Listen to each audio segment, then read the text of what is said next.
buenas tardes. Compañeros, buenas tardes. A ver, En un esta momentito, oportunidad, Nelly. Perdón, ahorita la sí, grabación. Antes de que empiece, ¿sí? ya. Grabación.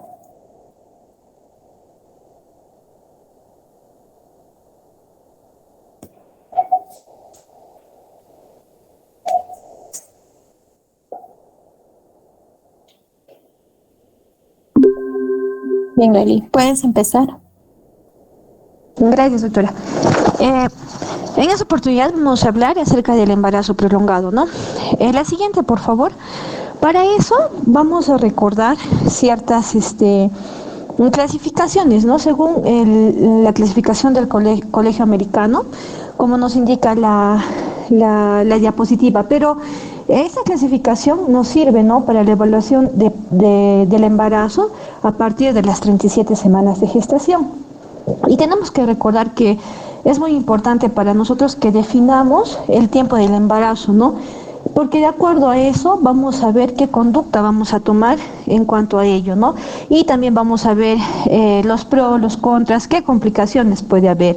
Entonces, vamos a ver también, según esto, que es muy importante para nosotros que consideremos esa clasificación para saber el manejo, ¿no? Si bien es cierto, se considera, como ya sabemos, el parto a término a las 37 semanas, pero hay que tener en cuenta que se puede ver que antes de las 39 semanas puede haber patologías, como por ejemplo la taquimia transitoria de recién nacido, ¿no? Y es por eso que nosotros tenemos que saber esta clasificación según el Colegio Americano. Nos dice que el parto a término temprano va desde las 37 semanas hasta las 38 semanas y 6 días, como nos indica la diapositiva, ¿no? El término pleno va desde las 39 semanas hasta las 40 semanas y 6 días. Ya hablamos del término tardío, que ya viene a ser un embarazo prolongado, el tema que estamos tratando, de 41 semanas hasta 41 semanas y 6 días, ¿no? Y que el post-término o post-datismo también llamado, va a ser de las 42 semanas en adelante, ¿no? Entonces es importante recordar estas terminologías. La siguiente, por favor. Bien, vamos a ver, como indica en la diapositiva, en sí entonces cuál sería la definición, ¿no? Vamos a ver que 2 semanas, en la cual va a aumentar el riesgo de morbimortalidad, ¿no? Tenemos que recordar que el hecho de que la edad gestacional aumente es muy peligroso, ¿no? Como lo vamos a ver más adelante. Entonces, recordemos que va a aumentar la morbimortalidad. En el segundo ítem nos dice, ¿no?, que complica el 10% de las gestaciones, porque va a haber complicaciones, ¿no? Y en el tercer ítem nos indica, ¿no?, vías de prolongación mayor, perdón, eso era mayor a 41 semanas, ¿no? Entonces, ¿qué quiere decir eso? El término de vías de prolongación se refiere porque el tratamiento no se da a las 42 semanas. Hay que tener en cuenta eso, chicos, ¿no? O sea, no se da a las 42 semanas. Cuando nosotros veamos que el parto, la gestación, perdón, ya pasa a las 41 semanas, entonces es necesario evaluar a la paciente y dar ya el tratamiento, y también es necesario ver si está bien o no está bien para ya llevarle la inducción, ¿no? Porque a partir de las 42 semanas hay más riesgo. Entonces hay que tener mucho cuidado con eso. Vamos a ver en cuanto a la etiología, una de las causas puede ser desconocidas, pero también menciona que es una de las causas también en cuanto a la etiología, la más frecuente es el error al hallar la edad la edad gestacional, ¿no? Entonces, eso es la causa principal en cuanto al embarazo prolongado, ¿no? Y también vamos a ver en cuanto a su etiología, como ya sabemos, ¿no? Para calcular, como podemos ver en el esquema, en la parte derecha, lo que nos indica, ¿no? Para calcular la edad gestacional, vamos a tener en cuenta la fecha de la última regla, el FUR, ¿no? Podemos tomar en cuenta el gestograma y también la ecografía cuando utilicemos la fecha de última regla es muy importante tomar en cuenta tres características, como lo mencioné. ¿No? Una de ellas es que la gestante se acuerde exactamente, pero la fecha de su última regla, ¿no? Y cuando nosotros rotamos, ¿no? Le preguntamos y casi la mayoría se acuerda, ¿no? Pero algunos no. Entonces es por eso que esté segura, ¿no? Cuándo es su fecha de última regla. También que sus ciclos menstruales hayan sido regulares para tener una fecha exacta, ¿no? Eso es lo ideal. Y que no haya consumido anticonceptivos en los últimos 6 meses, porque algunos anticonceptivos también pueden llevar a la irregularidad, ¿no? Entonces también vamos a tener en cuenta esas características, ¿no? Como la fecha, para que la fecha de última regla sea confiable. Y también vamos a ver que la edad gestacional también se puede calcular, ¿no? Con la ecografía. Y si ustedes vemos ahí, vamos a ver que se va a calcular, que se va a hacer una comparación entre la fecha de última regla y la ecografía. Y nos dice, ¿no?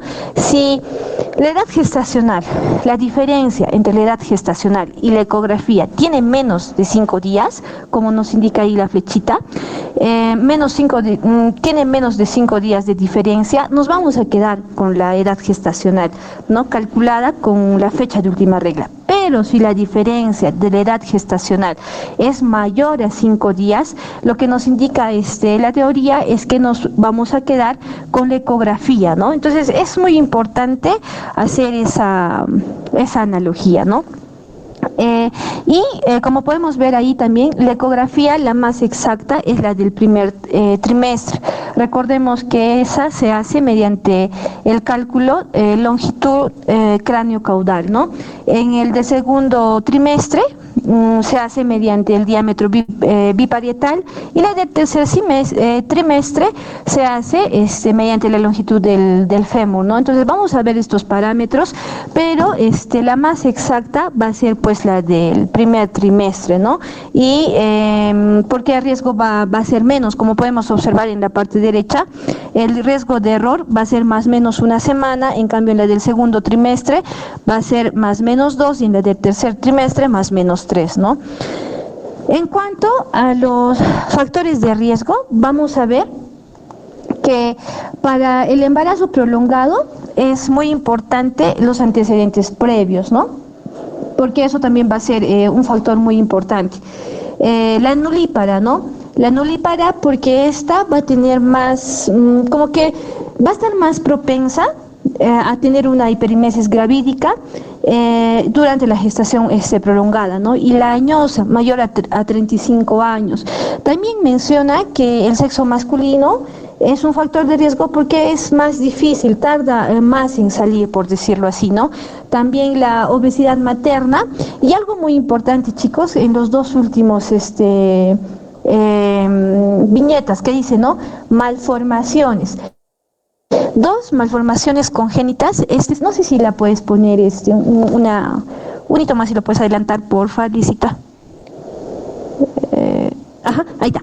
Las malformaciones congénitas, que en este caso van a ser la anencefalia y va a ser la insuficiencia suprarrenal. Pero ¿por qué no? O sea, si nos hacemos esa pregunta, ¿por qué la anencefalia no va a producir la ACTH? Y recordemos que esta ACTH es producida por la hipófisis, ¿no? Y al no producir la ACTH, el fetito no va a producir pues el cortisol fetal. Y recordemos, como ya nos habían explicado, ¿no es cierto?, que el cortisol del feto va a ayudar en el momento del parto, ¿no? Y lo mismo va a pasar en la insuficiencia renal también, ¿no? Porque si va a haber falla suprarrenal, no va a haber cortisol fetal y por tanto el parto se va a demorar, ¿no? Entonces, recordemos, si no hay cortisol, va a demorarse el parto, y también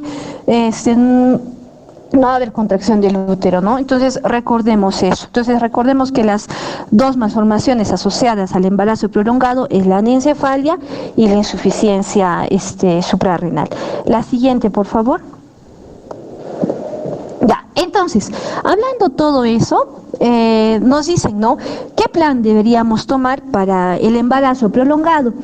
Entonces, vamos a ver que si una gestante viene mayor a 41 semanas, acuérdense, ¿no? Cuando ya nos hablan de 41 semanas, nosotros tenemos que estar atentos porque ya tenemos que estar evaluándola, tenemos que estar viendo qué acción vamos a tomar. No tenemos que esperar hasta las 42 semanas porque se va a complicar, ¿no? Entonces, debemos evaluar y tratar hasta las 41 semanas. Pero pasado las 41 semanas, o sea, ya no vamos a esperar, ¿no? Como les decía, que pasen a las 42 para recién tratarlos.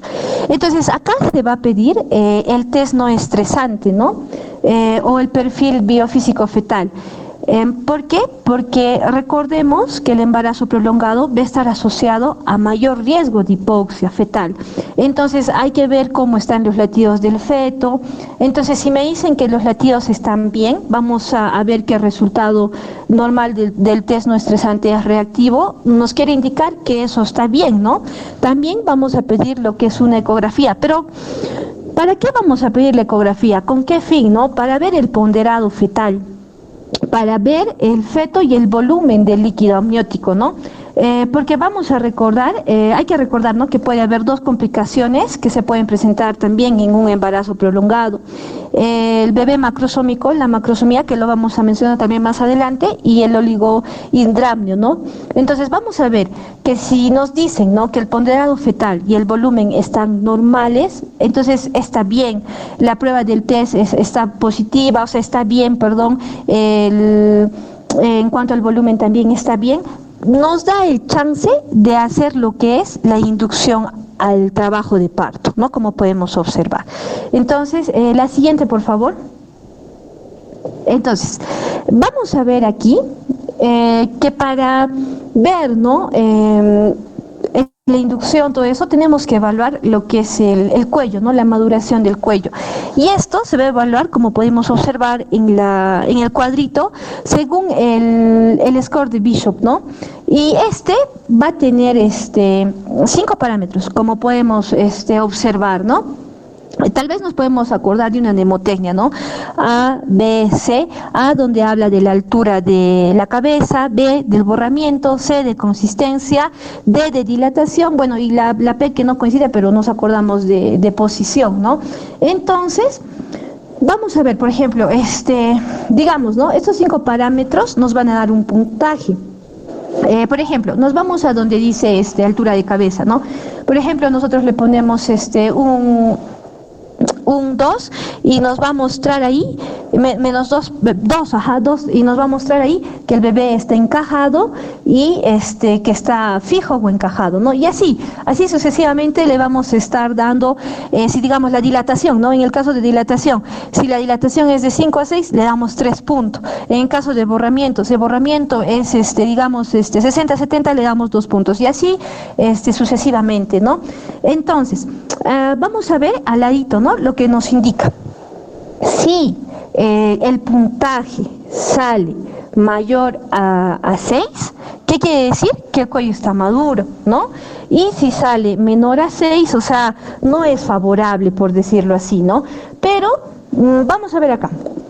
Si el score de Bishop nos sale menor o igual a 6, ¿qué nos indica, no? Nos indica que tenemos que utilizar el misoprostol. ¿Para qué? Para que nos ayude en cuanto a la maduración del cuellito, ¿no? Y recordemos que esta dosis se va a dar en 25 microgramos cada 6 horas, ¿no? Entonces también vamos a ver que una vez que el cuello esté madurito, recién le ponemos lo que es la oxitocina, ¿no? En cambio, si en el puntaje, en el score de Bishop nos sale mayor a 6, ya podemos utilizar la oxitocina de frente, y también nos podemos ayudar con la amniorepsis, que recordemos que es la ruptura de las membranas, ¿no?, a través de las maniobras de Hamilton, ¿no? Entonces podemos hacer eso, ¿no? Básicamente es eso. Acordémonos si es menor o mayor a 6. Ese va a ser el punto corte, si lo queremos llamar así. La siguiente, por favor. En cuanto a las complicaciones, como la imagen nos muestra ahí, vemos un bebé grande, ¿no?, un bebé macrosómico. Entonces, una de las complicaciones va a ser, pues, macrosomía, ¿no?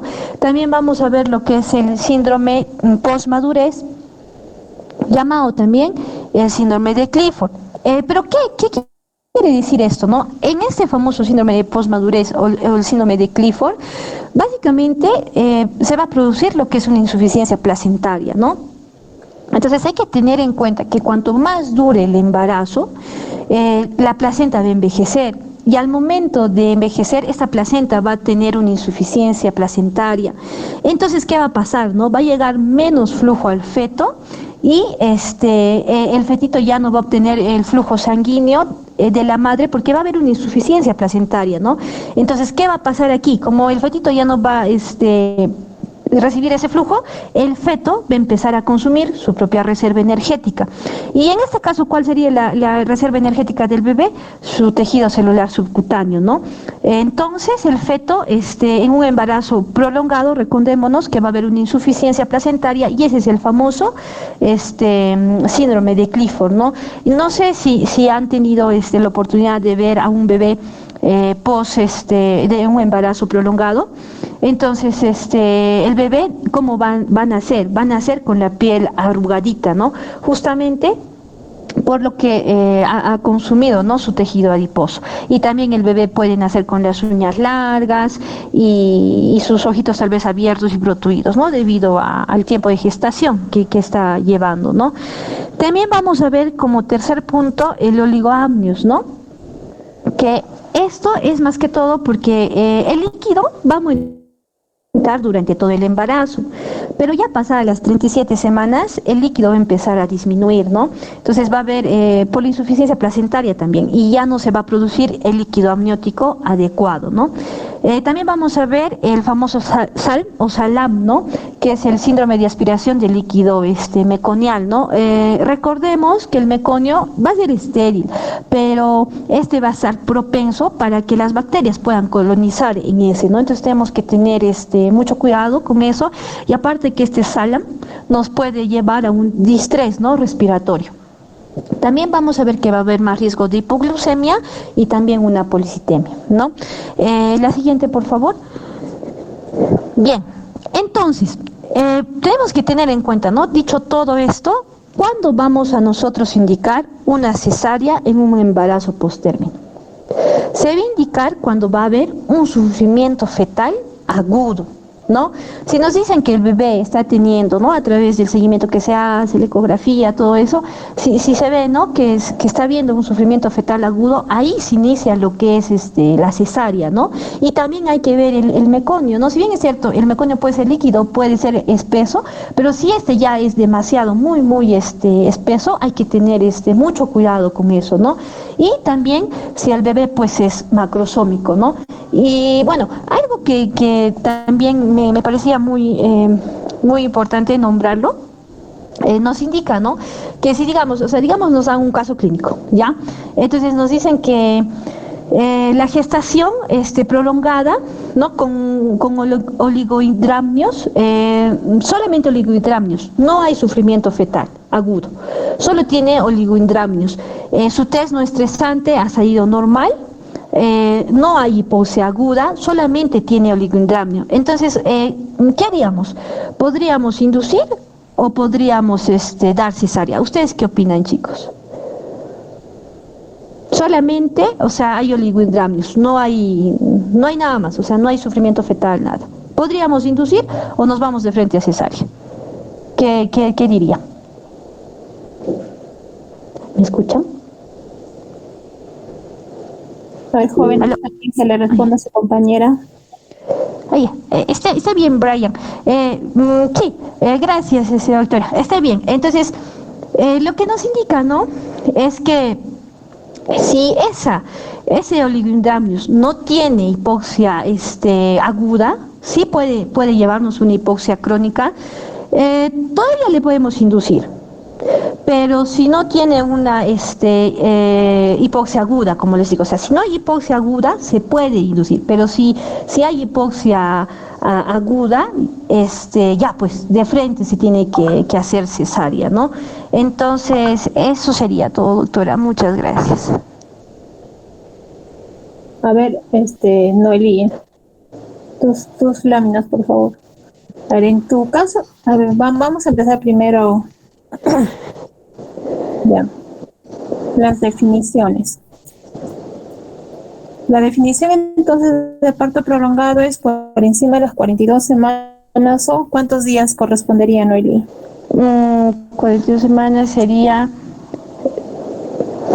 294 días. Ajá, sí.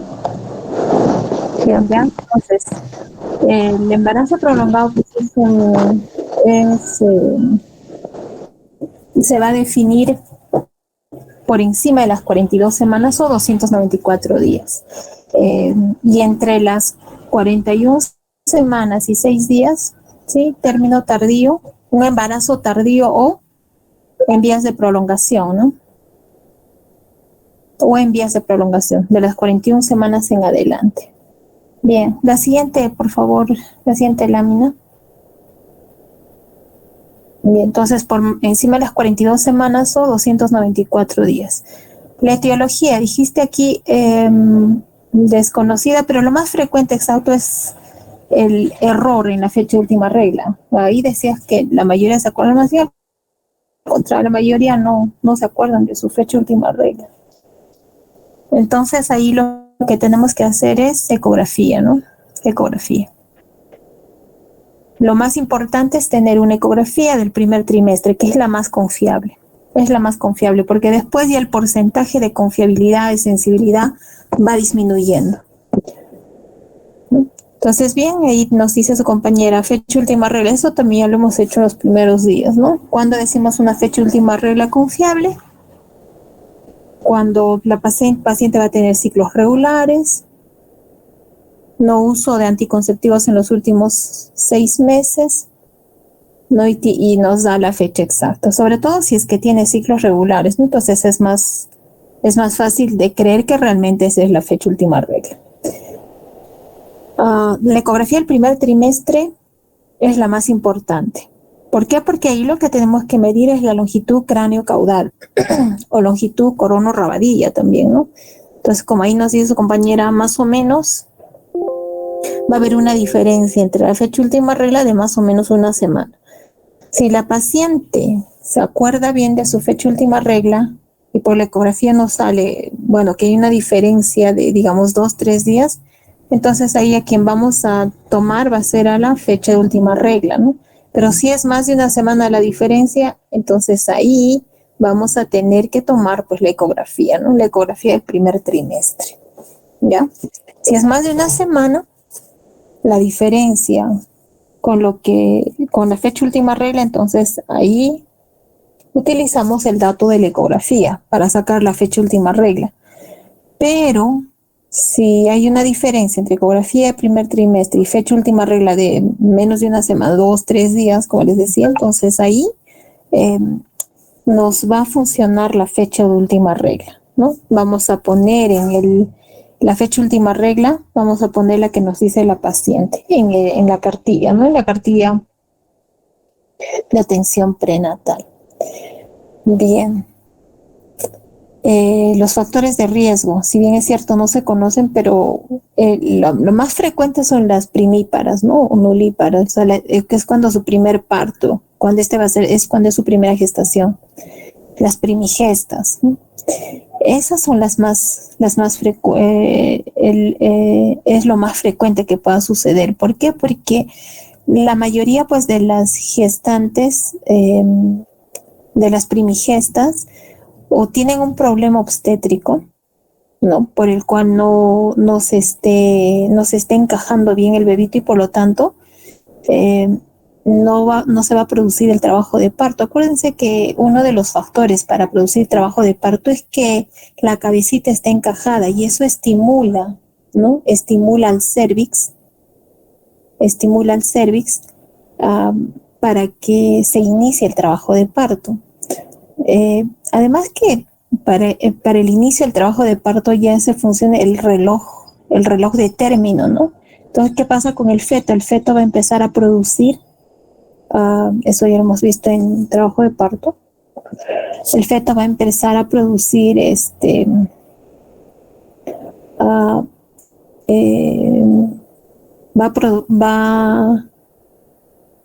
va a producir, se me fue el nombre. eh, va a estimular para que se produzca oxitocina, pero mediante el cortisol, ¿no? El cortisol fetal, ¿no? Empieza a producir más cortisol fetal, esto estimula la oxitocina para que empiece la producción o se empiece el mecanismo del trabajo de parto. Y en las nulíparas no sucede esto, ¿no? Entonces son varias causas por las cuales la nulípara no inicia, ¿no? Uno es causas obstétricas, que el feto esté en oblicuo, que el feto no esté bien encajado, ¿no? Cuando hacíamos trabajo de parto, decíamos que en las nulíparas se encajan antes del trabajo de parto, antes, ¿no? Ya a las 38 semanas ya se está encajando el feto, ya está en la altura de presentación -2. Entonces, si una nulípara a las 38 y más aún, si llegas a las 40 semanas no ha encajado, pues ese bebito no va a salir, no está encajado. En cambio, en las multíparas es muy diferente. En las multíparas el feto puede estar flotando, pero después en el trabajo de parto con las contracciones recién se encaja, ¿no? Es muy diferente. Entonces, toda nulípara que veamos que a las 38 semanas, 39 semanas le hacemos el tacto vaginal y el feto no ha encajado, bien difícil que después se termine encajando ese bebé, ¿no? Y esto va a hacer que no inicie trabajo de parto. El sexo fetal masculino, sí, pues parece que retarda el reloj para producir cortisol y con esto estimular el trabajo de parto, ¿no? La obesidad es otra causa muy frecuente y obviamente pues la anencefalia, ¿no? La anencefalia no va a facilitar que se produzca cortisol. Insuficiencia suprarrenal, muy bien. Entonces, la causa de todo esto, la causa más frecuente es la nulípara. ¿Y por qué la nulípara? Porque también es lo más frecuente es que haya un error en la fecha de última regla, ¿no? Y la mayoría pues de estas pacientes que llegan a un supuesto embarazo prolongado o no se acuerdan su fecha de última regla y encima no tienen una ecografía de primer trimestre. Entonces vean lo importante de hacer una ecografía en el primer trimestre, ¿no? Una ecografía en el primer trimestre. Y hacer la medición exacta, pues, ¿no? Aprender a hacer la medición exacta de esta longitud cráneo-caudal. Muy bien. ¿Por qué es importante reconocer el embarazo prolongado? Porque véanlo, como dice acá su compañera, el problema es que la mayoría vienen con una alta tasa de morbimortalidad, ¿no? Se complican hasta un 10%, ¿no? Se complican hasta un 10%. Bien, entonces esta lámina, la duración, 42 semanas o 294 días. Entre las 41 y 42 semanas se llama embarazo en vías de prolongación o embarazo prolongado tardío, ¿no? Y la importancia de todo esto porque tiene una alta tasa de mortalidad, sobre todo, ¿no? Morbimortalidad perinatal cuando pasan la fecha probable de parto, ¿no?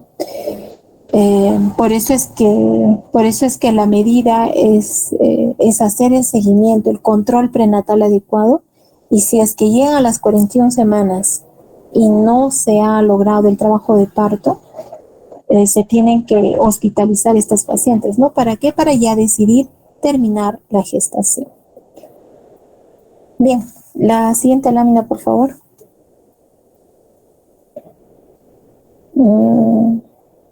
Bien, hubiera sido ideal que hagas un poco más de fisiopatología, lo que hablábamos de todo esto, Noelí, antes de entrar al tratamiento, ¿no?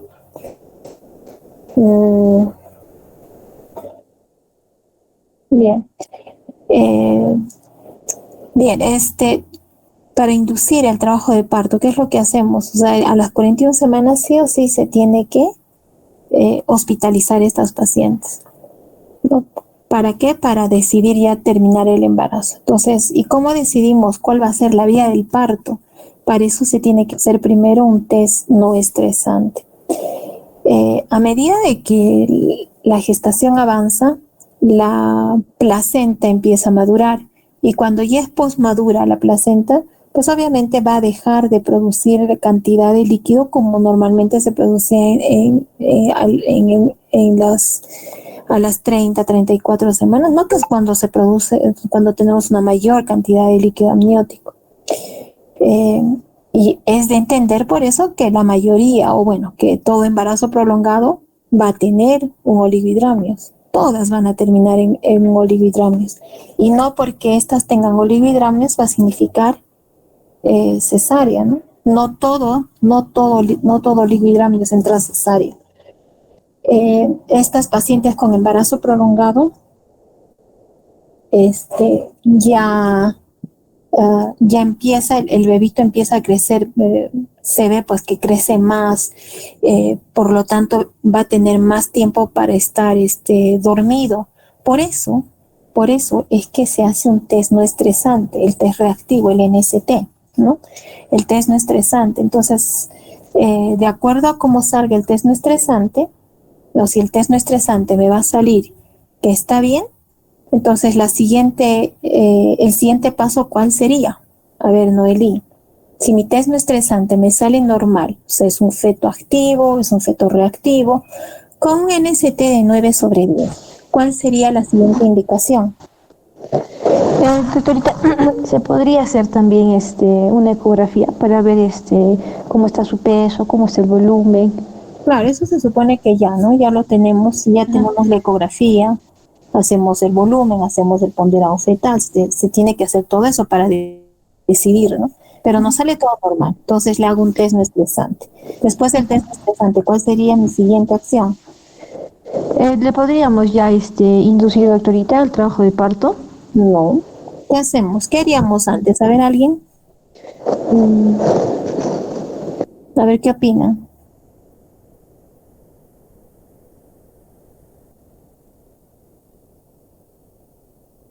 A ver, jóvenes, eso hemos hecho también las primeras clases. Hacemos primero un test no estresante, vemos que el feto está bien. Si el feto está bien, ¿cuál sería el siguiente examen que podría hacer? A ver qué dice Isabel Milagros. ¿Cuál sería el siguiente examen que podríamos hacer? El perfil biofísico fetal, doctora. Claro, el perfil biofísico fetal lo vamos a hacer con la ecografía, ¿no? Con la ecografía. Ah, y hablando de eso, el perfil biofísico fetal, ¿en qué consiste? ¿Cuáles son los, a esto también debiste hacer, Nelly? ¿Cuáles son los términos o en qué consiste ese perfil biofísico fetal? A ver. Eso, doctorita, más que todo el perfil biofísico fetal nos va a ver, ¿no? Nos va a indicar si va a haber un riesgo de hipoxia, ¿no? Intrauterina. Ya, ¿y qué cosas hacemos? Cuando te dicen, haz perfil biofísico fetal, ¿cómo lo haces? ¿En qué consiste ese perfil biofísico fetal?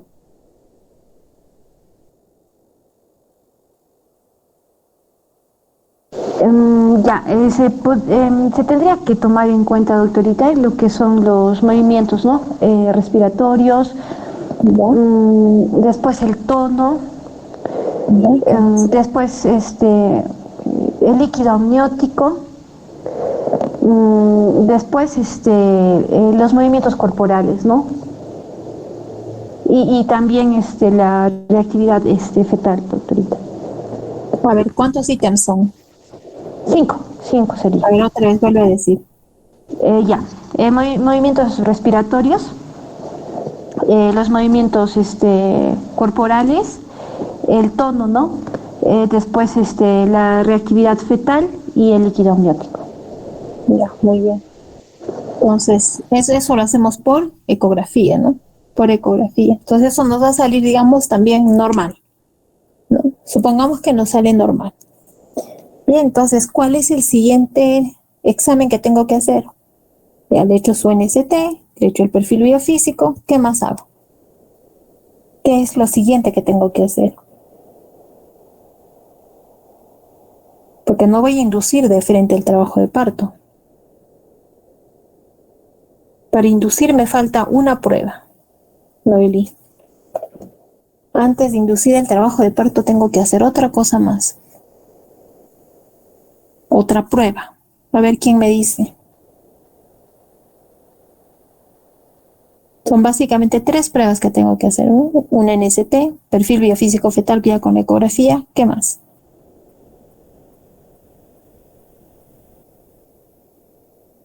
A ver qué dice Gloria, cuarto.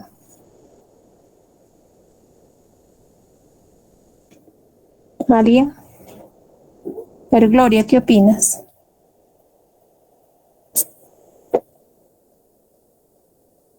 ¿Está Gloria o no está? Sí, está, Gloria. doctora, pero no me acuerdo. Brian, ¿qué hay más? A ver, Noeli, quiere hablar. Doctorita, ¿podría hacer la prueba con estrés, con oxitocina? Claro, esa es la que se hace el CST o test estresante. Entonces, yo tengo una gestante con embarazo prolongado y a las 41 semanas lo hospitalizamos. Hago primero mi test no estresante para ver si ese bebito está bien o no. Me sale que está perfecto el bebé. Ya, porque si me sale un test no estresante alterado, ¿qué hago? Brian, ¿qué opinas? Si me sale un test no estresante que tiene desaceleraciones, un test no estresante de 7 en 10, ¿qué haría Brian con ese bebé? Yo, doctora Brian Canal. ¿Perdón? ¿Brian Sí, Canal Brian, o Brian? Brian Canal, Brian Canal. A ver, Sí, tengo doctora, si habría mi test no estresante, perdón, en me el sale 7 en 10, ¿qué hago? 7 en 10. Uh-huh. 7 desaceleraciones en 10 minutos se refiere, ¿no, doctora? 7 en 10. ¿Qué hacemos con ese bebé? O si quieres, un 5 Ya. en 10. ¿Qué hago con ese bebé? Mi test no estresante, ¿eh? No estresante. Ahí ya sería, doctora, evaluaría para ver si hacemos cesárea, porque ya estaría viendo desaceleraciones. Claro, ya de frente cesárea, ahí sin Sí, pensarlo. Si el test no sí, doctora. estresante me sale alterado, significa que sufrimiento fetal, ¿no? Agudo. Claro, si el test no estresante me sale alterado, sufrimiento fetal. Entonces, a Claro, un sufrimiento fetal, ¿qué tengo que hacer? Tengo que terminar en cesárea. cesárea, ¿Ya? doctora. Entonces, me sale test no estresante alterado, cesárea. Pero me sale un test no estresante normal, 8 en 10. 8 en 10 o 9 en 10 si quieren. Test no estresante. O sea, es un bebé que está activo. Ahí, ¿qué tengo que hacer? Tengo que hacer una ecografía. Veo cómo está el volumen del líquido amniótico, veo cómo está el perfil biofísico, veo todo eso, ¿no? Volumen del líquido amniótico me sale oligohidramnios, digamos, pero el test estresante está normal. ¿Qué hago ahí? Ahí sí sería, doctora, un TST. Un CST, muy bien, Brian. Entonces ahí sí hago un CST, hago un test estresante con oxitocina. ¿Por qué? ¿Para qué me sirve el test estresante con oxitocina? Es para simular un trabajo de parto, ¿no? Es como simular un trabajo de parto. Si me va a servir si ese bebito que está con oligohidramnios, pero el NST está normal, o sea, es un feto reactivo, vamos a ver si ese bebito hace caídas o no con las contracciones, ¿no? Acuérdense que cada contracción va a producir DIPS 1, pero si me sale un DIP 1, bueno, eso significa que es por la contracción, entonces eso es normal, pero si me sale un DIP 2 o un DIP 3 en un paciente con oligohidramnios, eso significa que ese bebito no me va a aguantar el trabajo de parto. Por lo tanto, ese de frente también, cesárea, ¿no? Antes de esto, ¿qué puedo hacer también? Otro examen, un Doppler fetal. El Doppler fetal es mucho mejor. El Doppler fetal, ¿qué mide? En el Doppler fetal mido arteria cerebral media ¿y qué más se mide? A ver, para ver. Umbilical. Muy bien, Brian. Muy bien. O sea, ¿qué medimos? Arteria cerebral media y arteria umbilical, para con eso sacar el índice cerebroplacentario, ¿no? Si ese índice cerebroplacentario, que es la relación entre el IP, o sea, el Doppler de la arteria cerebral media entre la arteria umbilical, entonces Si me sale normal, entonces ese bebé sí me va a soportar un trabajo de parto. Entonces ahí, a ese bebé, le puedo hacer un CST. Pero si en el Doppler me sale alterado, no, pues ya ni le hago CST. Ya de frente también a cesárea, ¿no? Por alteración del Doppler fetal. Acuérdense que el Doppler fetal tiene una alta sensibilidad, ¿no? Entonces ya después eso lo voy a comprobar haciendo un CST. Si el CST me sale negativo, ese bebito va a parto vaginal. Pero si el CST me sale positivo, significa que ese bebito o sea, aparte que tiene sufrimiento fetal crónico. ¿Y cómo sé que tiene sufrimiento fetal crónico? ¿Por qué? Porque tiene el ILA bajo, o sea, el volumen de líquido amniótico está bajo. Entonces, cuando no tiene líquido amniótico bajo, significa que es pues un sufrimiento fetal crónico, pero que el bebito lo soporta, o sea, ha estado tiempo, porque ese líquido amniótico no ha disminuido recién ahora o hace unas horas. Esto se ha ido disminuyendo ya por lo menos desde hace 1 o 2 semanas y el bebito lo tolera. Entonces, no todo oligohidramios van a cesárea, ¿no? Si el volumen de líquido amniótico me sale normal, obviamente, pues esto es normal, estoy mejor todavía, ¿no? Pero si me da un oligohidramnios, tampoco va a ir a cesárea. Un oligohidramnios va a depender, ¿no? Si ese bebito me va a tolerar o no el NST. Si me sale un buen NST, entonces le hago Doppler fetal, Doppler normal, le hago perfil biofísico normal, me tolera, y está con oligohidramnios, ¿no? Me tolera bien. Entonces la siguiente prueba es el CST, porque en el CST ya le voy a poner al estrés, ¿no? Con la oxitocina. Si el CST me sale negativo, o sea, significa que ese bebito va a tolerar el trabajo de parto. Por lo tanto, a ese bebé lo voy a someter al trabajo de parto. Ahí sí le hago inducción de trabajo de parto. ¿Y con qué hacemos la inducción de trabajo de parto? La inducción de trabajo de parto es inducir justo para ver el cervix, ¿no? Para madurar el cervix. ¿Y con qué maduramos? Con misoprostol, porque es un cuello largo, grueso. ¿Y cómo sé? Porque ahí le vamos a hacer el test de Bishop. La siguiente, por favor. Creo que ahí está, ¿no? El test de Bishop, el test modificado de Bishop. Entonces, con esto, yo sé si ese cuello es maduro o no es maduro. Si ese cuello va a necesitar o no utilizar misoprostol. Entonces, ¿a qué cuello le voy a poner misoprostol? Cuando ese cuello está posterior. O sea, ni siquiera es anterior, porque está atrás del cuello. Cuando está atrás del cuello, significa que ese cuello no tiene ni siquiera la menor idea de lo que es un trabajo de parto. Está lejos para un trabajo de parto. En cambio, cuando ese cuello se va yendo hacia la parte media, ya es un cuello centralizado, o se va hacia la parte anterior, ¿no? Ya significa que ese cuello ya está queriendo madurar para empezar un trabajo de parto, ¿no? Pero un cuello posterior es un cuello totalmente inmaduro. O sea, ese cuello ni siquiera se ha estimulado para un trabajo de parto. ¿Qué más vemos? La altura de presentación. Una altura de presentación -3 del I significa que está alta, ¿no? Está alta esa presentación, ni siquiera encajado. -2, ya está queriendo encajar. -1, o está en serie, está encajado, ¿no? Entonces, ese bebito ya va a salir más fácil, ¿no?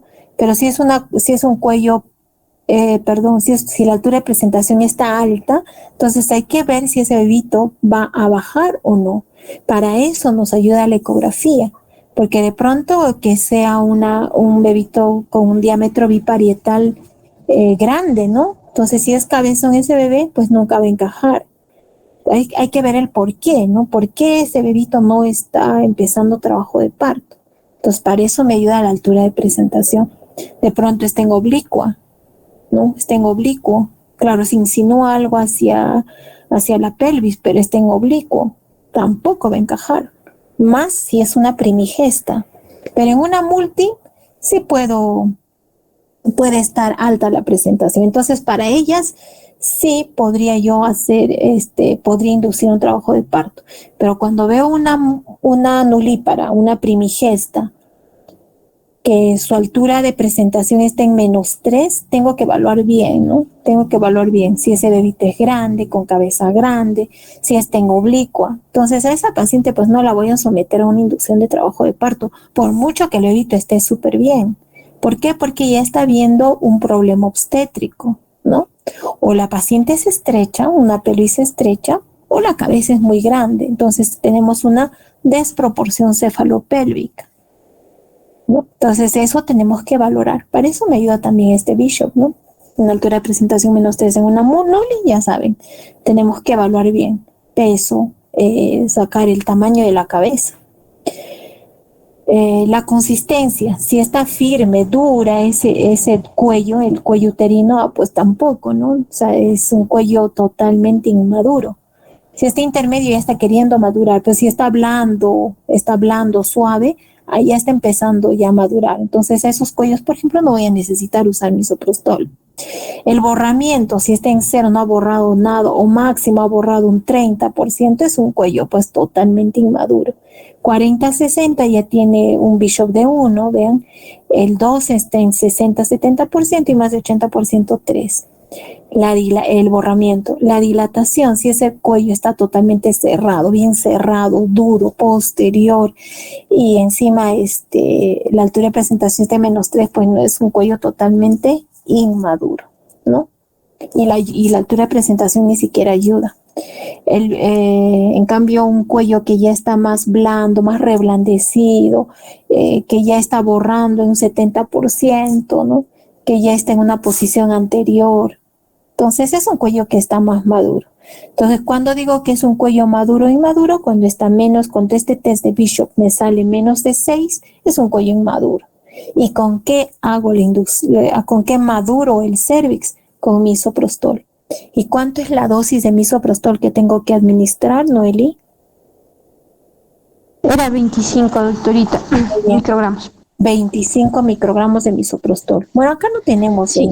en Perú misoprostol de 25, tenemos 200. Así que hay que dar la octava parte, ¿no?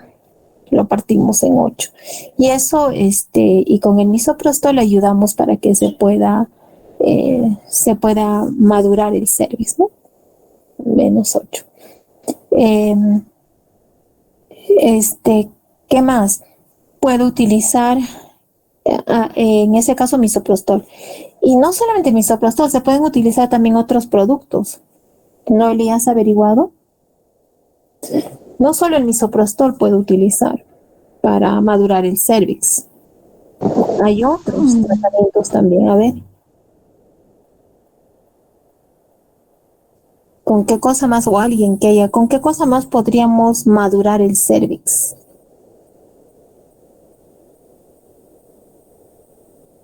Acá lo hacemos con misoprostol porque tenemos misoprostol. Hay otros países, por ejemplo, la vez pasada hice un curso con una paciente, con una doctora de Costa Rica, y allá no tienen misoprostol. ¿Con qué creen que se madura entonces, Noeli?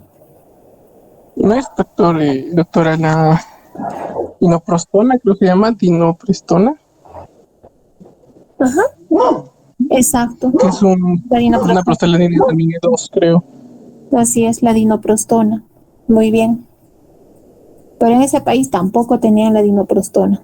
¿Con qué cosa más podríamos madurar?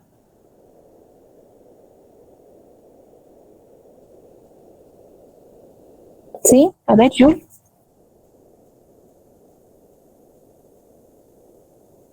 No, ¿cómo se llama esa técnica?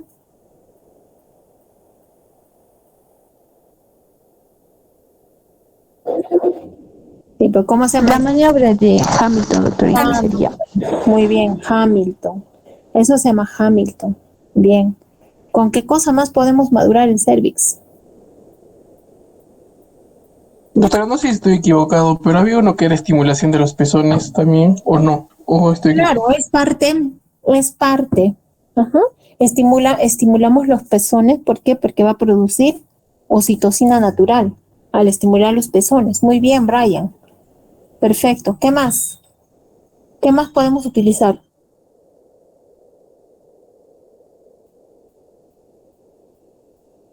Ante un cuello desfavorable, si menos de 6. ¿Qué más podemos utilizar?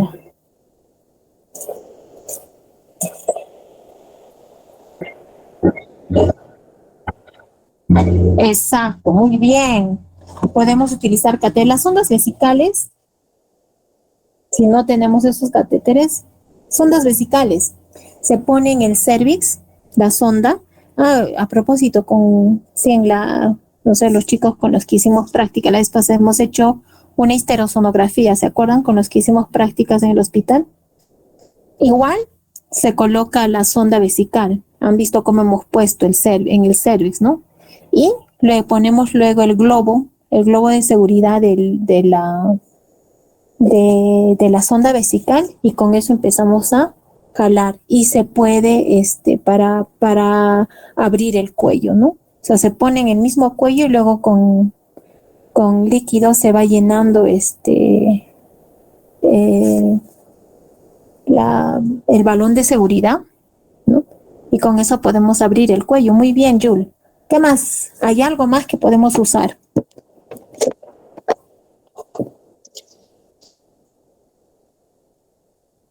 Hay unos productos que también se pueden usar. Ya hay en el mercado.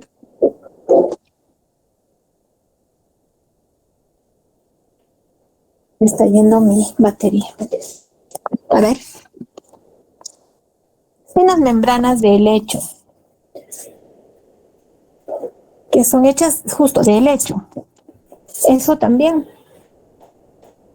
estimulan al cervix para poder madurar. Entonces, miren todo lo que se puede utilizar, ¿no? El misoprostol, la mifepristona, dinoprostona. Acá nosotros tenemos misoprostol. Fuera de esos medicamentos, la técnica de Hamilton, que es desprender, ¿no? Desprender las membranas del cervix. La estimulación de los pezones, ¿no? Todo eso va a estimular a que se produzca oxitocina. Acuérdense del sistema neuroendocrino, ¿no? Cuando hacíamos trabajo de parto, ¿se acuerdan? O parto prematuro, ¿no? Ahí se estimula el cervix, la forma de estimular el cervix, sino con los pezones, esos catéteres, ¿no? O sondas vesicales y las membranas de helecho. Ya eso los produce también la farmacéutica, y vienen como papeles, algo así. Son como unas membranitas y eso se introduce en el cervix, ¿no? Igual como si estuviéramos poniendo el misoprostol. Y se madura el cuello, ¿no? Entonces, miren, son varias cosas que podemos usar. Bien. Entonces, con misoprostol. ¿Qué más? Podemos utilizar oxitocina, pero primero mejor funciona con misoprostol, ¿no? La idea es madurar el cervix. Después con oxitocina nos podemos ayudar, pero nunca juntos. ¿Por qué? Porque ambos pueden aumentar las contracciones y con eso hacemos una taquisistolia y terminamos haciendo un sufrimiento fetal, ¿no? O sea, nunca se utilizan juntos. Si luego se va a utilizar la oxitocina, ¿no?, para conducir el trabajo de parto, entonces tenemos que esperar por lo menos 2 horas después de haber utilizado el misoprostol. O si es que las contracciones no están yendo tan bien con el misoprostol, entonces nos podemos ayudar luego con oxitocina. Si es que vemos en el monitor que no hay buenas contracciones, pero ya el cuello ya se está madurando, ¿no? O sea, la idea es poner misoprostol para madurar el cuello, y también va a producir pues contracciones. Entonces espera. Si es que queremos utilizar oxitocina, ¿no? Entonces lo que normalmente hacemos, por ejemplo, nosotros le ponemos el misoprostol. Ahora la indicación está que después cada 6 horas, cada 8 horas podemos poner, si es que no ha habido un buen efecto con el misoprostol. Y cuando decimos inducción fallida, cuando después de 3 administraciones, después de administrar 3 veces con misoprostol y ese cuello no madura, entonces ahí decimos inducción fallida. Entonces ahí ya pues ni modo, como no se ha logrado, terminamos en cesárea. ¿No? Cesárea, porque no se puede madurar el cervix. Tampoco se puede colocar de frente oxitocina, ¿no? Bien, entonces primero usamos misoprostol y luego para conducir el trabajo de parto, oxitocina para generar más contracciones en el caso de que con el misoprostol no haya sido suficiente producir oxitocina, ¿ya? Entonces, paciente con oligohidramnios no necesariamente es de frente cesárea. Si es que tiene oligohidramnios, hay que hacer todavía estas pruebas, ¿no? Si es un NST, un Doppler, un perfil biofísico, un CST. Si el CST me sale positivo, pues ahí ni hablar, ya tengo que entrar a cesárea. Pero si el CST me sale negativo, entonces significa que ese bebito va a soportar el trabajo de parto y podemos inducir el trabajo de parto, ¿no? Esa es la manera como se va a trabajar. La siguiente, por favor. Entonces, ¿por qué la idea de sacar al bebito lo más pronto posible después de las 41 semanas y no esperar hasta las 42 semanas? Por estas complicaciones que dijo su compañera, ¿no? El síndrome de posmadurez, o también llamado síndrome de Clifford, ¿no? El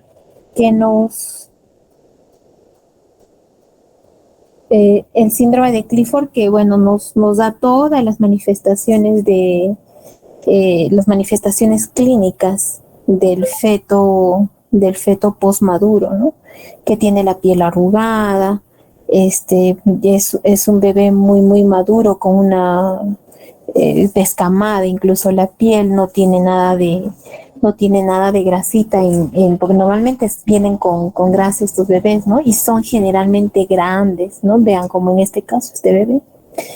Son bebés grandes y obviamente van a ser pues todas las complicaciones como si fuera de un bebé de una mamá diabética, ¿no? La mayoría son macrosómicos. Por encima de 4,500. Entonces, por eso es que se tiene que decidir ya terminar la gestación, ¿no? Entonces eso se llama el síndrome de Clifford, que son varias las características, ¿no? Va a tener un líquido meconial, incluso salen con meconio, ¿no? Estos bebitos. Y con todos los problemas metabólicos también, ¿no? Sobre todo hipoglicemia, policitemia, ¿no? Este es el síndrome de posmadurez o síndrome de Clifford. Y con todas las complicaciones que esto nos va a llevar. La siguiente, por favor, Entonces, estos bebitos en su mayoría ya vienen con un sufrimiento fetal crónico, ¿no? Y no por eso significa cesárea. Si es que tienen este sufrimiento fetal, se reagudiza. ¿Y cómo lo voy a saber? Lo voy a saber porque estoy haciendo el NST doble y el CST, ¿no? Entonces, tengo que terminar el embarazo. Entonces, ¿cuándo vamos a indicar cesárea? Cuando hay un sufrimiento fetal agudo. Cuando el meconio es muy espeso, ¿no? Porque nos va a dar el síndrome de aspiración meconial. Y un feto macrosómico, obviamente, pues porque este bebito no va a salir fácilmente de salir va a salir de pronto, pero con una serie de problemas, ¿no? Va a haber retención de cabeza, retención de hombro, fracturas, ¿no? Una serie de trauma obstétrico, ¿no? Para la mamá también. Entonces, por eso es mejor terminar en cesárea y hacer bien un ponderado fetal, ¿no? Si no tenemos ecografía, lo hacemos midiendo con la altura uterina, ya saben la fórmula, ¿no? Entonces, todo esto nos va a ayudar. La siguiente, por favor. Bien. Muy bien, Noeli, gracias. Entonces, Gracias, doctora. Esa es la forma de cómo tenemos que actuar ante un paciente con un embarazo prolongado, ¿no? Y la necesidad de por qué terminar la gestación. Bien. A ver, su otro compañero. Sí, doctora, ya presento. Sí, por favor. ¿Y no les he dado sufrimiento fetal?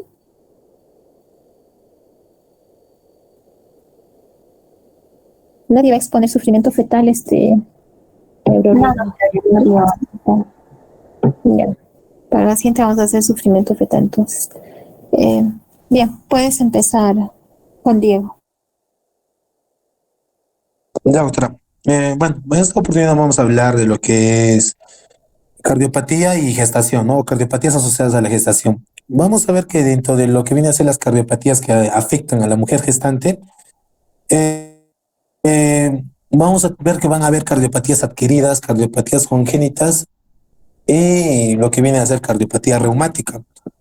Dentro de estas vamos a ver que la que actualmente presenta más incidencia en la mujer gestante viene a ser la cardiopatía congénita. Esto debido a las nuevas técnicas empleadas en nuestro medio y al tratamiento médico que ha avanzado. Vamos a ver también que durante el embarazo se van a generar diversos cambios hemodinámicos que pueden ser bien tolerados por una mujer gestante sana, no cardiópata, pero que pueden desencadenar o exacerbar la patología en una mujer cardiópata, una gestante cardiópata. Siguiente, por favor. Dentro de las modificaciones cardiovasculares que vamos a tener en el embarazo, básicamente vamos a ver que se van a deber a tres factores bien importantes. Uno, los cambios hormonales que se van a dar, el aumento o la circulación útero-placentaria, la cual va a predisponer a un aumento del volumen plasmático que se va a traducir en un aumento del gasto cardíaco. Y otro vendría a ser el incremento del tamaño del útero, que este también va a predisponer a ciertas complicaciones. Vamos a tener que, por ejemplo, dentro de estas modificaciones, uno, el aumento del volumen plasmático. Y este aumento del volumen plasmático se va a dar básicamente por el aumento de lo que viene a ser la circulación útero-placentaria. Se dice que entre 300 ml a 500 ml es la cantidad de sangre que aumenta por cada contracción uterina. Vamos a ver también que es frecuente que haya aumento de la frecuencia cardíaca, pero eso se da en un 10 a 15% de las gestantes. Otro cambio u otra modificación cardiovascular en el embarazo viene a ser la disminución de la presión arterial. Y esa disminución de la presión arterial se va a deber principalmente a la disminución de la resistencia vascular periférica.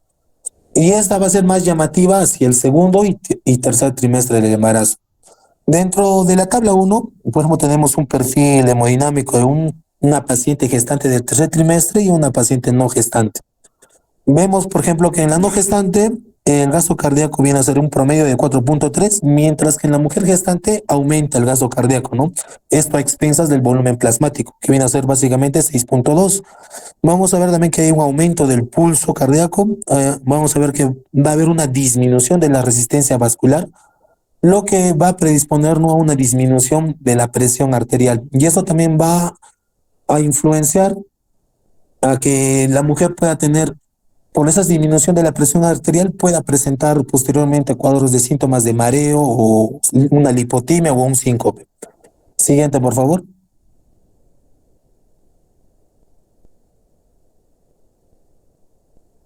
En la exploración cardíaca durante el embarazo, en la mujer gestante, vamos a ver signos y síntomas que se van a manifestar.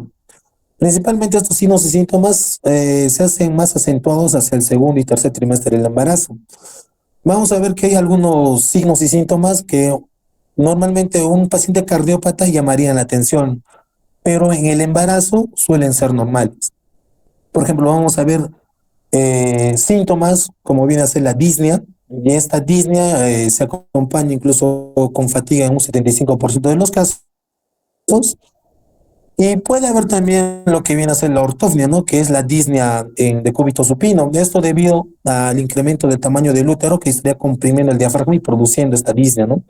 Vamos a ver que esta disnea no es llamativa en el embarazo, pero sí llama la atención si es que esta disnea va empeorando o va haciéndose progresiva. Según la escala NIJA, pues si es de una disnea de clase 1 y se mantiene, pues no habría mayor repercusión. Pero si vemos en esta paciente gestante que la disnea va progresando, llega a una disnea clase 3 o clase 4, sí nos llamaría la atención, ¿no? Porque estaría complicándose y su tasa de mortalidad estaría aumentando. Vamos a ver que otros síntomas que refieren las pacientes gestantes viene a ser la sensación de mareo. E incluso algunas pacientes pueden presentar síncope. Y esto debido a la disminución de la presión arterial, ¿no? Que esto se debía a una disminución de la resistencia vascular periférica. Vamos a ver también que esta disnea o este síncope o esta lipotimia o sensación de mareo se puede ver a otros efectos anatómicos. Por ejemplo, el útero al momento de crecer puede comprimir la vena cava inferior y mediante esto puede disminuir la precarga para una buena sístole, lo que disminuiría el flujo sanguíneo, ¿no? La perfusión y puede generar un síncope. Vamos a ver que de estos otros síntomas que puede presentar la paciente, pues viene a ser lo que es la angina, ¿no? Angina de esfuerzo, y eso sí nos llamaría la atención.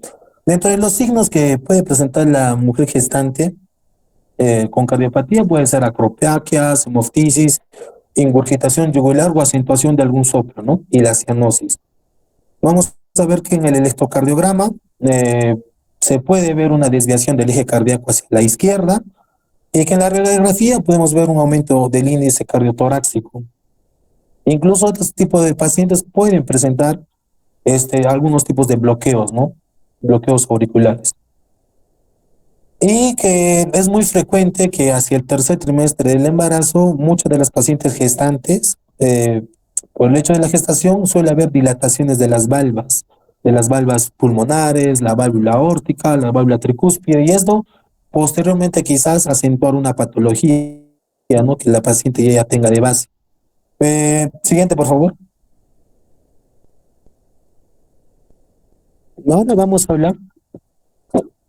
a hablar de lo que viene a ser la influencia de la gestación sobre la cardiopatía. ¿Qué influencia tiene la gestación sobre aquellas pacientes que tienen de base una cardiopatía, ya sea adquirida o sea congénita? Vamos a ver que la mortalidad materna es aún más importante en ciertas enfermedades.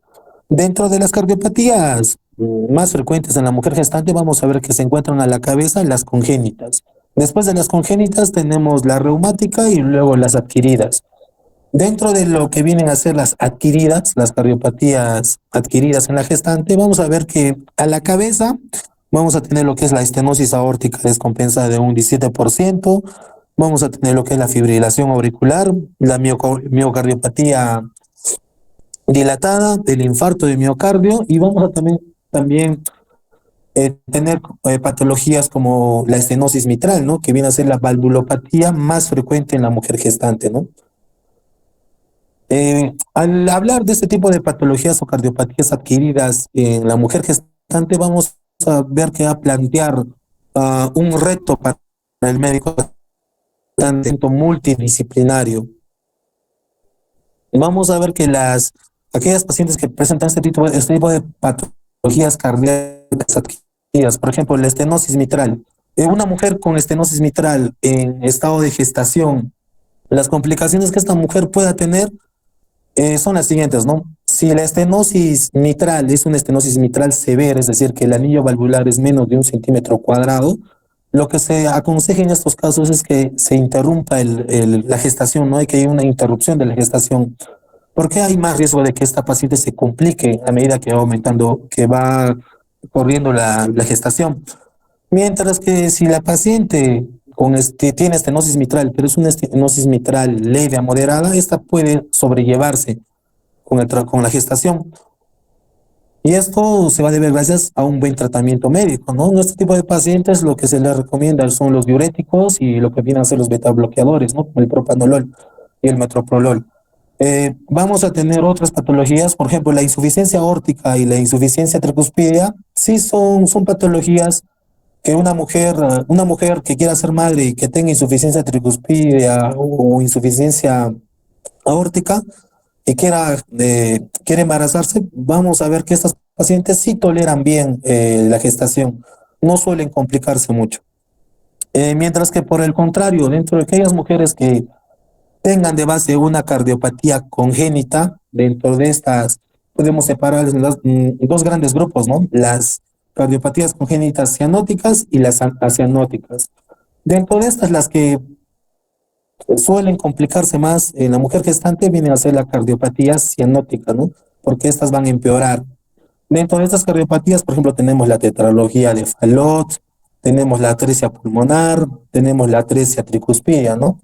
Eh, Dentro de estas cardiopatías congénitas también vamos a ver que hay otras, por ejemplo, pequeños shunts de izquierda a derecha o alguna transposición de vasos corregida. Es en este tipo de pacientes sí pueden llevar o una gestación, obviamente observo con tendencia a menos complicaciones. Siguiente, por favor. Ahora vamos a hablar de lo que es la influencia de la cardiopatía sobre la gestación. ¿Qué influencia va a generar estas cardiopatías sobre la gestación? Vamos a ver que básicamente va a generar un parto prematuro, un retraso en el crecimiento intrauterino, una pérdida del bienestar fetal, una mortalidad perinatal que es 10 veces mayor al de una mujer gestante no cardiópata. Vamos a ver que en las cardiopatías congénitas hay que valorar, además de la cardiopatía, el riesgo de transmisión, ¿no? Transmisión al feto. Vamos a ver que también hay una escala, la escala NIHA, que valora el grado de disnea, ¿no? Tenemos cuatro clases, ¿no? Clase 1, clase 2 y clase 3. Dentro de estas 4 clases, las que se asocian con mayor mortalidad materna y fetal viene a ser la clase 4, la clase 3 y la clase 4.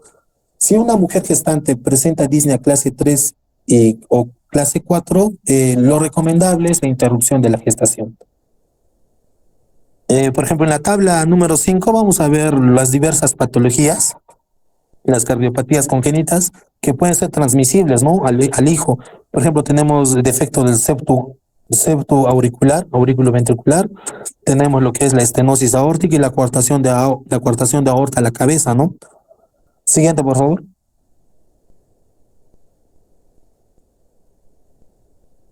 Ahora vamos a hablar de lo que viene a ser situaciones en las que se desaconsejan el embarazo, ¿no? Vamos a ver que en qué situaciones tenemos que decir o informar a la paciente que tenga alguna patología cardíaca que no va a poder entrar en periodo de gestación, ¿no? Básicamente aquellas pacientes con grado funcional 3 y 4 en la escala NIHA, pacientes que presentan hipertensión pulmonar, cualquiera sea el origen o la causa, pacientes que tengan lesiones obstructivas izquierdas, ¿no? Que puedan tener una estenosis mitral severa, por ejemplo. Aquellos pacientes que tengan malformaciones, ¿no? O una cardiopatía congénita, por ejemplo, el síndrome de Marfan, en la cual puede haber una dilatación de la raíz de la aorta, que si es mayor de 4.5, pues se desaconseja, ¿no? Esto por riesgo de ruptura aórtica, ¿no? Otro sería pacientes con antecedentes de miocardiopatía asociada al embarazo. Y en el caso de realizarse una interrupción en el embarazo, lo que se recomienda para hacer la interrupción vendría a ser el legrado, ¿no? El legrado con anestesia local. También se tiene que ver que a medida que va avanzando la gestación, también aumenta el riesgo, ¿no? El riesgo de muerte materna en ciertas patologías. Siguiente, por favor. A continuación vamos a hablar de fármacos cardiovasculares en embarazo, pero antes vamos a hablar un poco de otras patologías cardíacas, ¿no? En las cuales se usan medicamentos. Por ejemplo, hay pacientes que hayan tenido prótesis valvulares, no sean biológicas o mecánicas, y quieran embarazarse. Vamos a ver que eso también plantea un reto, ¿no? Ya que este tipo de pacientes reciben medicación de por vida, como vienen a ser los anticoagulantes. Y estos anticoagulantes, los dicumarínicos, como la warfarina, por ejemplo, son teratogénicos y pueden producir, si se usan al tercer trimestre del embarazo, pueden producir lo que son ruptura de aneurismas, ¿no? A nivel del polígono de Willis. Luego vamos a ver que dentro de los fármacos que se usan para tratar las diversas afecciones cardíacas de las pacientes, vamos a tener, por ejemplo, lo que vienen a ser los diuréticos, los betabloqueadores, y dentro de estos vamos a ver cuáles son relativamente seguros o no seguros en el embarazo, ¿no? En la tabla 8, por ejemplo, vemos que hay medicamentos que son seguros en el embarazo. Por ejemplo, tenemos la adenosina, tenemos los beta bloqueadores, la digoxina, tenemos la heparina, un anticoagulante no fraccionado. Tenemos otros medicamentos que no son seguros, por ejemplo, los inhibidores de la enzima convertida de angiotensina, irían a prótesis valvulares, por ejemplo, vemos que no es seguro en el embarazo. Siguiente, por favor. Y por último tenemos lo que es trabajo de parto y parto en el puerperio. Vamos a ver que se recomienda en este tipo de pacientes lo que es el parto vaginal, ya que esto va a predisponer a la paciente a menos cambios hemodinámicos. Vamos a ver que la indicación cardíaca para hacer una cesárea básicamente se indica en casos de disección aórtica, en síndrome de Marfan con raíz aórtica dilatada, y que la anestesia o analgesia recomendada para este tipo de pacientes viene a ser la epidural, ¿no? Y en este caso con fentanilo, especialmente es ventajosa en aquellas mujeres con shunts cianógenos, ¿no? Pacientes que tengan tetralogía de Fallot, por ejemplo. Siguiente, por favor. Eso sería todo. Gracias.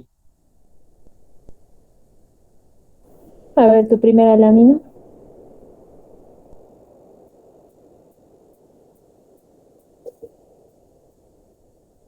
Bueno, las cardiopatías, pues sí, la mayoría de las gestantes que se embarazan, que es difícil lograr un embarazo. Si una mujer se ha embarazado, es porque realmente está sana, ¿no? Los pacientes que tienen algún problema, es bien difícil que logren embarazo. Por ejemplo, las pacientes que tienen lupus, pacientes enfermedades inmunológicas en general, y más aún las pacientes con cardiopatía, pues, ¿no?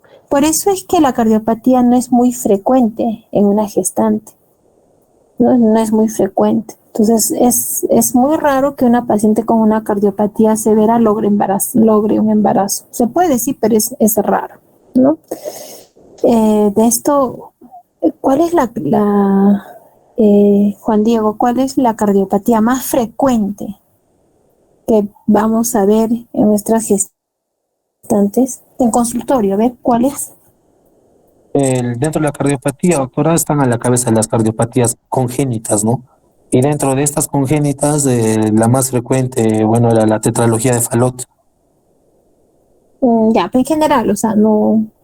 En general, doctora, bueno, dentro de las valvulopatías era la estenosis mitral, ¿no? Que era una de las valvulopatías más frecuentes en la mujer gestante joven. Algo más suave. Y que la mayoría vienen ahí y las Doctora, pidiendo, perdón. una comunicación interauricular no sería lo más frecuente.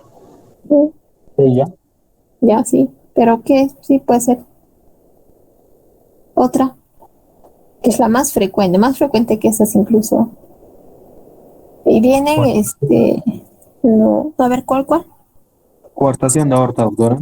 No, la coartación de aorta bien difícil que se embaracen las personas, ¿no?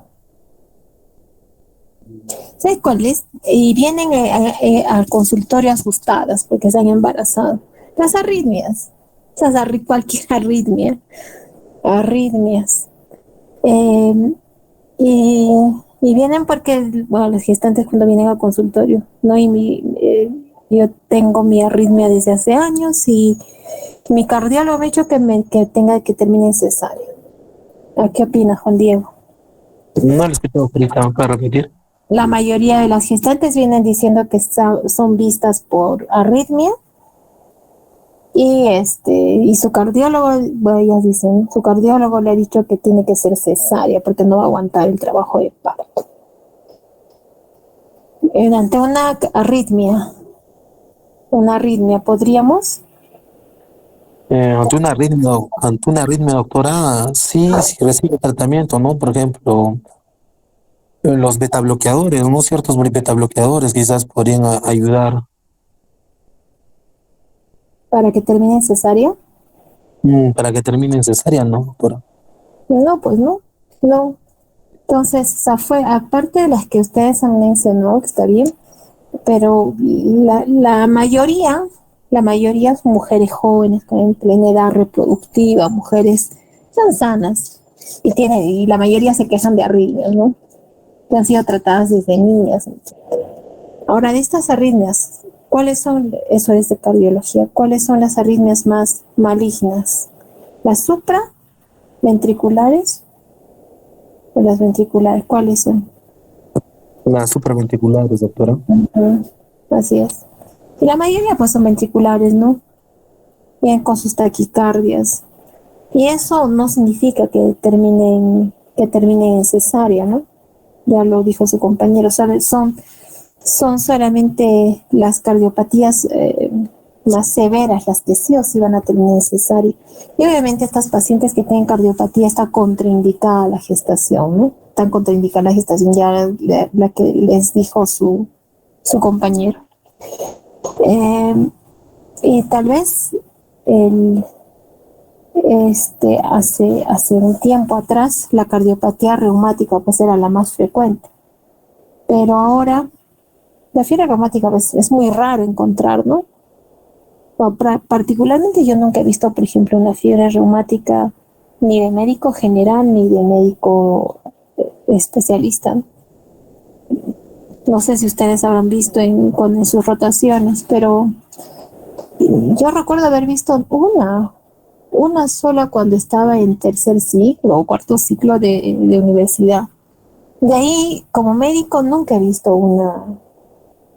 una cardiopatía reumática, ya son muy, muy raras, ¿no? Obviamente estas pacientes pues va a ser muy difícil de que logren un embarazo. Entonces, recordar la clase funcional de mi hija, ¿no? Clase 1 es saber, Juan Diego, clase 1 ¿cómo es? Doctora, clase 1 es, bueno, cuando no hay disnea, ¿no? No hay La disnea, presente. ¿no? Clase 2 es cuando hay disnea a esfuerzos grandes. Clase 3 es cuando hay disnea a esfuerzos pequeños. Clase 4 es cuando hay disnea en reposo, ¿no, doctora? En reposo, muy bien. Muy bien. Entonces se tiene que valorar bien estas clases funcionales, ¿no? Para poder dar un pronóstico de riesgo tanto para la mamá como para el feto. Entonces, y ahí, una vez que se valore, porque muchas de estas pacientes van a querer lograr un embarazo y pues logran después con fertilización in vitro, ¿no? Entonces, se debe saber a quiénes sí se debe contraindicar la gestación cuando hay riesgo materno-fetal. Y se debe planificar el momento y en qué momento y el tratamiento más adecuado para iniciar y continuar el embarazo, ¿no? Entonces, los factores de riesgo, creo, la siguiente lámina, por favor. Bueno, esto ya lo hemos visto en modificaciones funcionales, cuando hemos visto modificaciones en el embarazo, ¿no? Entonces, hemos visto que hay cambios hormonales, cambios en la circulación uteroplacentaria, el incremento del mismo tamaño uterino, ¿no? Que esto nos va a aumentar, obviamente, el gasto cardíaco, como si hasta un 40%. ¿Sí? Y obviamente esto va a ser factible en estas pacientes que puedan soportar todo este incremento. 40% es bastante, ¿no? 40% es bastante.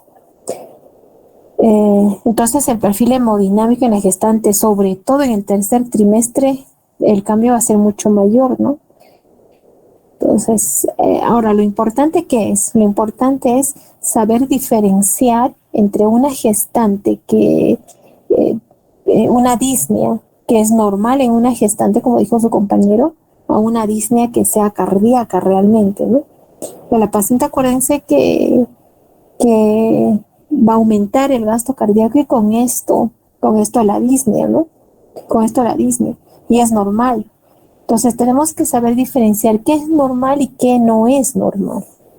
Entonces los factores de riesgo para una gestante, por ejemplo, que tiene una cardiopatía, vamos a, como decía su compañero, clase funcional 3 o 4 en hija, o una paciente que tenga cianosis, eso ya no es normal, ¿no?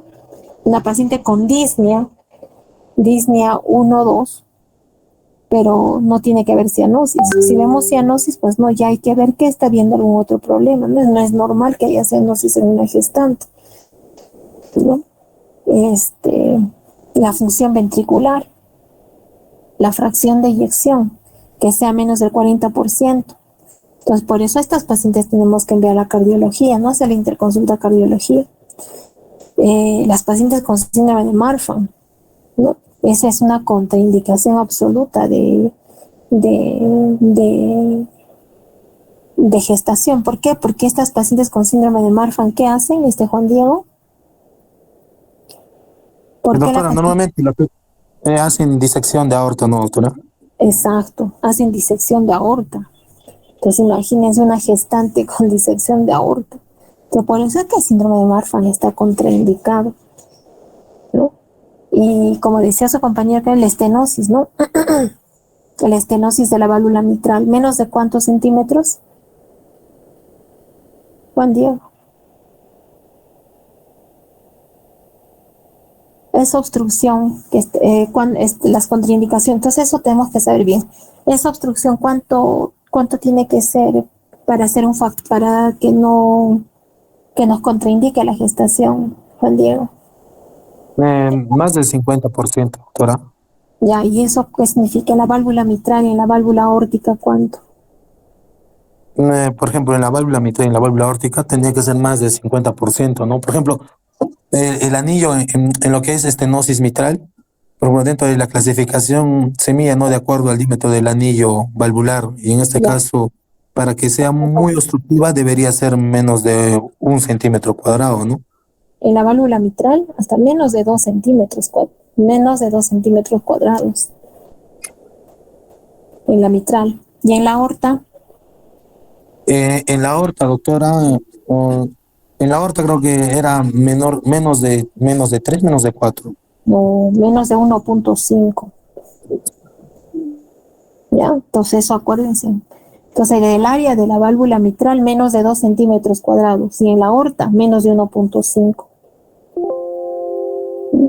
¿En quién es más? Aquella paciente que haya tenido antecedente, por ejemplo, que haya tenido antecedente de un evento cardíaco adverso, ¿no?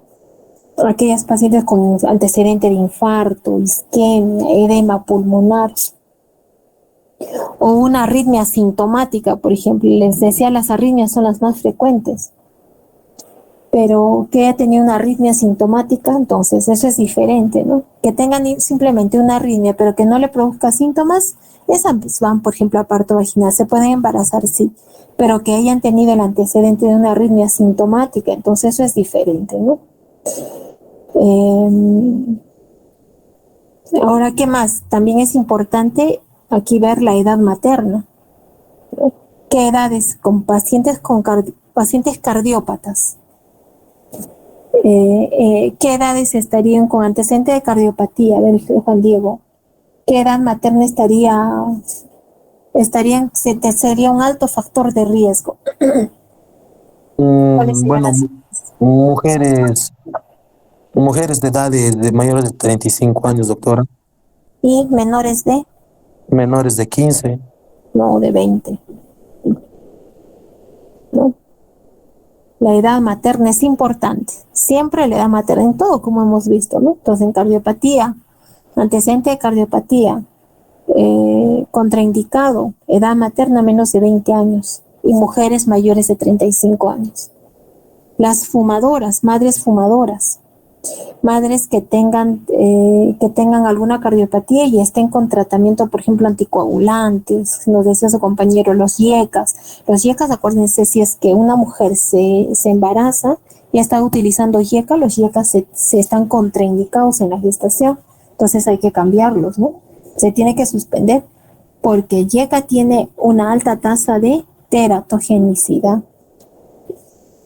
Y obviamente, pues todos estos riesgos maternos nos va a llevar a una alta tasa de mortalidad materna, de acuerdo al tipo de defecto cardíaco. De acuerdo al tipo de defecto. A ver, la siguiente, por favor.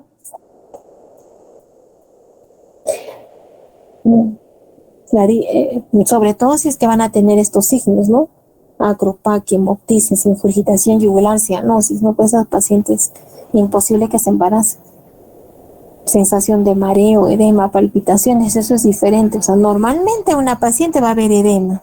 Y hemos dicho, pero la diferencia, ¿cuál es? El edema en una gestante tiene que ser solamente hasta los tobillos, ¿no? Solo los tobillos. En cambio, vemos una paciente con edema que se va hasta el muslo, un edema, edema facial, edema de párpados, no, pues eso ya no es normal, ¿no?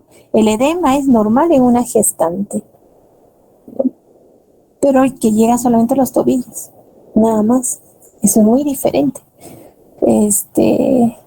La disnea, pero no, pues una disnea hasta 2, no, pues una disnea tipo 3, 4 que nos dé encima cianosis, eso ya no es normal, ¿no? Eso ya no es normal. Entonces, el riesgo de mortalidad materna va a aumentar, ¿no? De acuerdo a las enfermedades que nos van a ver. La siguiente, por favor.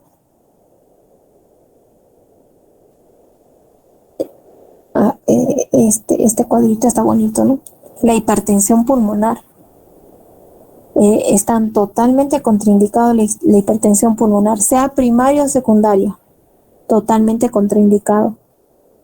Principalmente cualquier tipo de hipertensión pulmonar. La coartación de aorta, sobre todo la coartación de aorta complicada, ¿no? El síndrome de Marfan. ¿Por qué? Porque va a haber una afección en la raíz de la aorta, ¿sí? Esas nos pueden llevar hasta, miren, entre como acá puestos, como entre un 25 a 50% de mortalidad materna. Entonces, estas cardiopatías totalmente contraindicadas. Totalmente contraindicadas. Sobre todo ahora la coartación de aorta, como les decía, aquella coartación de aorta complicada nos puede llevar hasta un 25 a 50% de mortalidad materna. Pero cuando es una coartación de aorta no complicada, la mortalidad disminuye, ¿no? Hasta un 5 a 15%.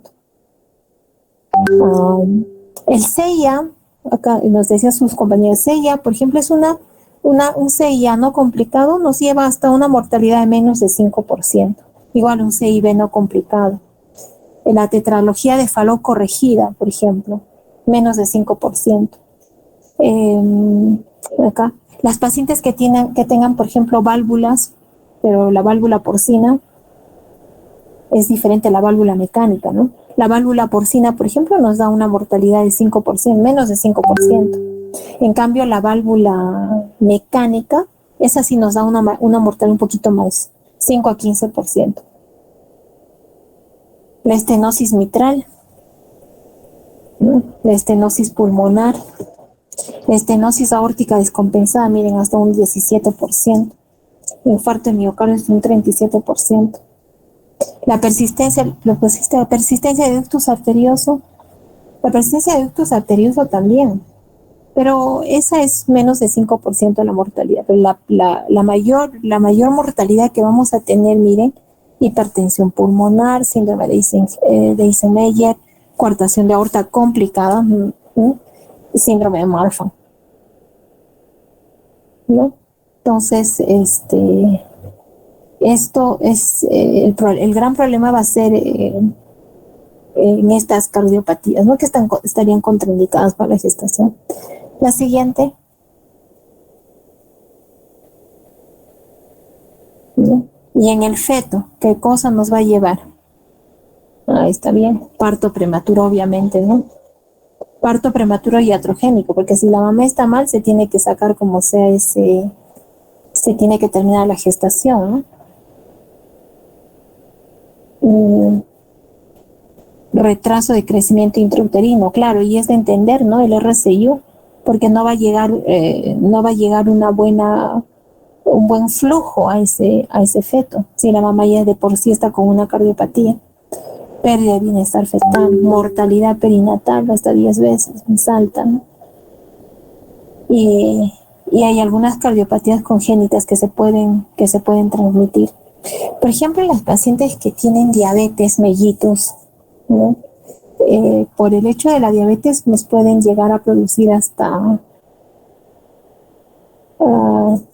defectos del septum auriculoventricular, eso cuando hagamos diabetes. Bien, persistencia de ductus arterioso, estenosis pulmonar, hay algunas cardiopatías que se pueden transmitir. Marfan, esas, porque son dominantes, ¿no? Autosómicas dominantes, síndrome de Marfan, se pueden transmitir al feto. Entonces, por todo eso no se recomienda la gestación, ¿no?, en estas pacientes. La siguiente.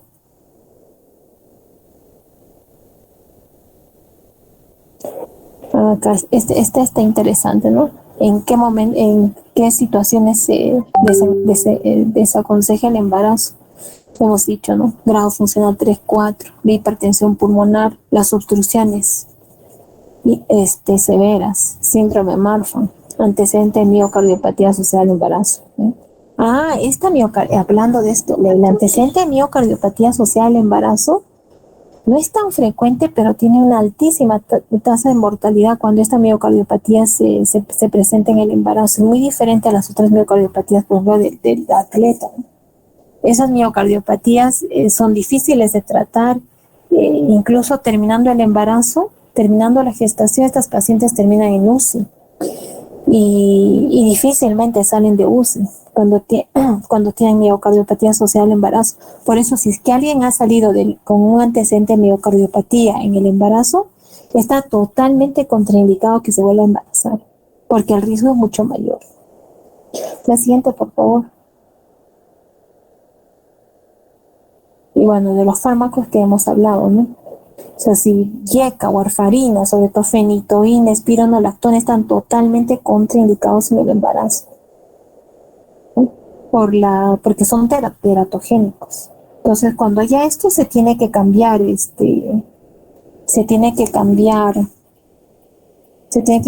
tratamiento, ¿no?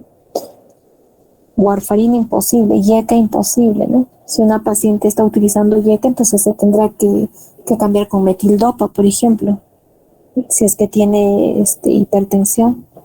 ¿Has visto eso? La siguiente. Y en estas pacientes, preferible un parto vaginal. ¿Por qué? Porque acuérdense que en la cesárea, ¿cuánto de sangre se pierde? Hasta 1000. En cambio, en un parto vaginal, 500. Entonces, por eso es preferible un parto vaginal, salvo en estas pacientes con disección de aorta, síndrome de Marfan. Entonces, son clásicas las enfermedades con las cuales sí, los problemas cardíacos sí tienen que ser por cesárea, ¿no? Son básicamente dos: disección de aorta y síndrome de Marfan. El resto no, pueden nacer por parto vaginal. Pero ya van a ver cuando hagan su internado, las pacientes, las que, sobre todo las arritmias, como les dice, la más frecuente, y piden cesárea, ¿no? Y está totalmente contraindicado por la cesárea. A ellas les conviene mejor un parto vaginal. Es mejor parto vaginal. Bien, muy bien, Juan Diego.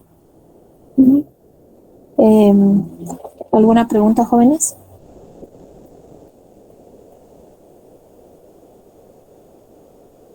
Entonces la cardiopatía pues es un tema muy interesante que hay que saberlo diagnosticar, hay que saber diferenciar entre lo más importante, una disnea que sea por la gestación versus una disnea de tipo cardíaca, ¿no? Bien, jóvenes, entonces, ¿alguna pregunta? Si no, ahí nos quedamos.